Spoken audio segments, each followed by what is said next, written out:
How to raise money for your business. If you want to expand your business, one of the best solutions is to raise more capital to help you do so. Raising capital, on the other hand, is not without danger. It can be very difficult for both startups and established companies. But if done correctly, it can be very beneficial for your company. Make sure you understand what you're getting yourself into and, more importantly, how to get out. No matter how good your company product is, you can't succeed without funding. In this video, we will talk about a few ways to help you raise money for your company. We'll also look at ways to build a funding team and increase revenue with the help of the funding team.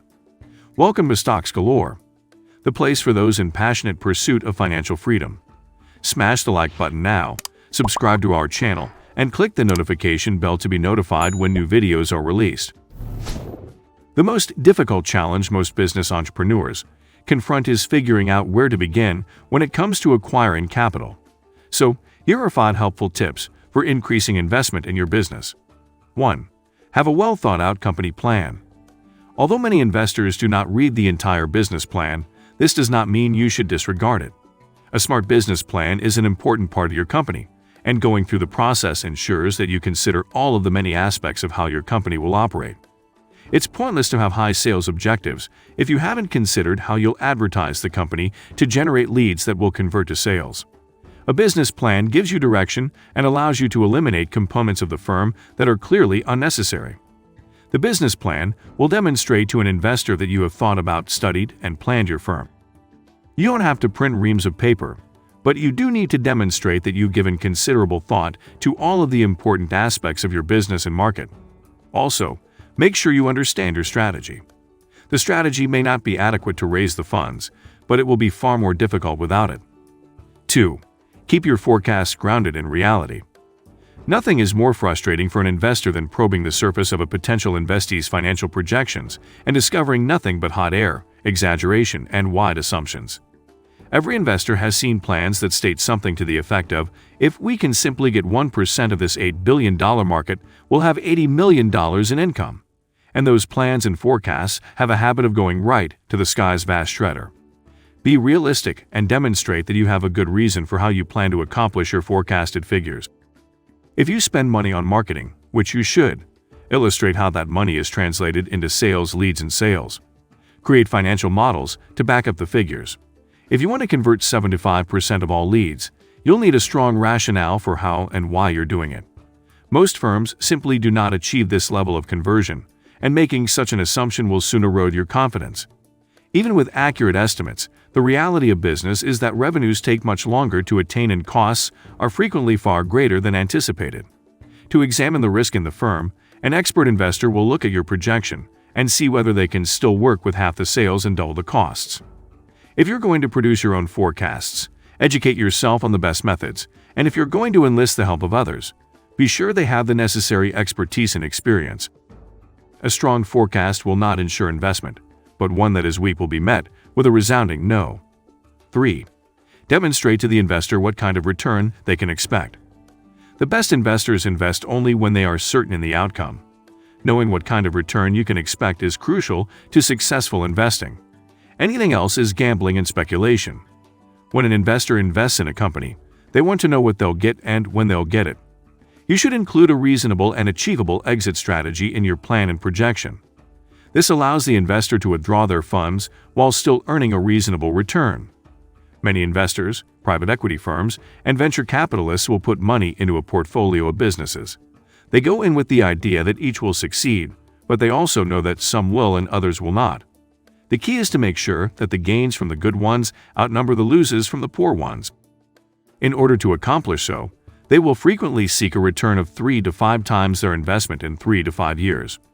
Different investors have different criteria, but this is a good starting point. The investor's return on investment is mostly governed by 2 factors: what they put in and what they get out of it. As a result, investors will fight for more equity in exchange for their money, increasing their prospective return on departure. If you can demonstrate the investor a respectable return in a reasonable amount of time, they will be more likely to back you. If you can't, they'll go elsewhere to spend their money. 4. Put your presentation to the test. Investors are considered to invest in people, and this is evident when a business owner presents his or her business case to potential investors. Even if you have the best business proposal and CV in the world, if you can't thread 5 words together in a sentence, an investor will lose faith in you. It can be intimidating if you aren't used to giving presentations. It can be intimidating if you're not used to the aggressive line of inquiry that investors can occasionally use. You've effectively blown it before you've even walked through the door if you haven't prepared. Investors are not ogres, however, some of them are stern and dislike wasting their time or concentration. As a result, you must plan ahead of time, anticipate and address potential areas of concern, listen to their queries, and respond clearly, simply, and honestly. If you execute all of this, you'll have a lot better chance of attracting funding. You have a significantly better chance of being funded if you plan, practice, and build your own confidence in what you're presenting. If you try to wing it and hope to persuade investors with your charisma, charm, and cheesy sales skills, you'll end up in a used car lot. 5. Be clear about what you want and what you're willing to provide. This may seem self-evident, yet it is the foundation of all discussion. And this has been a negotiation from the start. You must be extremely clear about what you want and be willing to leave the table if you do not receive it. You must also realize that nothing will be given to you for free. And you need to know what you're willing to give up, which could include a stake in your company, security on your company's or personal assets, a promise to pay high interest rates on borrowed funds, and covenants that bind you to frequent detailed reporting and the risk of losing all of your assets and company. If it isn't enough to scare you away, you should also be aware that an investor will almost certainly be searching for more than you are initially willing to provide, which will result in some form of bargaining. You must determine whether the loss of equity is worth the investment by understanding what the investment will do for your firm and what will happen if it is not made.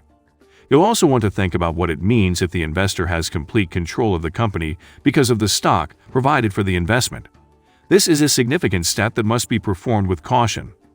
Ultimately, you must be realistic about what you are asking for, even if you want to negotiate. When you propose an equity share for an investment, you're putting a value on your company, and that value will be questioned, so be ready to defend it. Investors are tired of business owners trying to persuade them that their startup firm with no revenues is worth $1 million in exchange for 10% of the company. It's improbable that you'll be able to explain a $10 million valuation based on an empty area, a few scraps of paper, and a lot of zeal. You'll be in a better position to negotiate if you know what you want and can justify it. You may be in for a rude awakening if you're dreaming with your numbers. How to build your funding team to increase revenue and get funding required faster. To get more money, start building your team of funders early. Start with one funder and see how they react.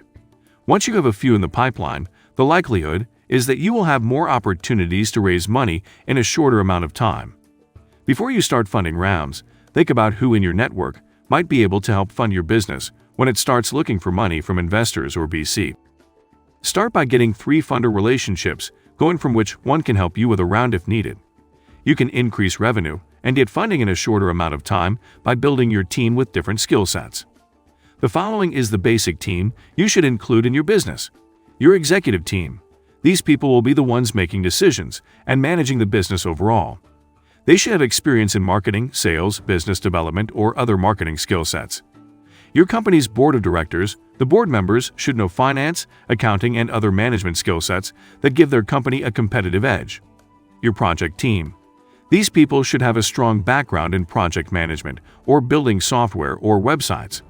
They will be responsible for managing projects while ensuring they meet deadlines and budgets. The key to success is having a well-trained team who are able to create an effective strategy for the business. The team helps in identifying opportunities and funding sources, as well as negotiating with potential investors for the business. It also includes resources such as lawyers and accountants who can help manage funds and create enterprise structures, such as a corporation or limited liability company. Different types of investors and how they work. Choose an investor that has expertise in your specific field of work or product. Investors with a large volume on their investments are usually more focused on making money rather than on the long term. Essentially, investors who offer lower yields on investments are more interested in the long-term growth potential of your company or product. Some investors can be less risky because they have already invested in similar companies before, so you do not have to go through as much risk for them to invest in you.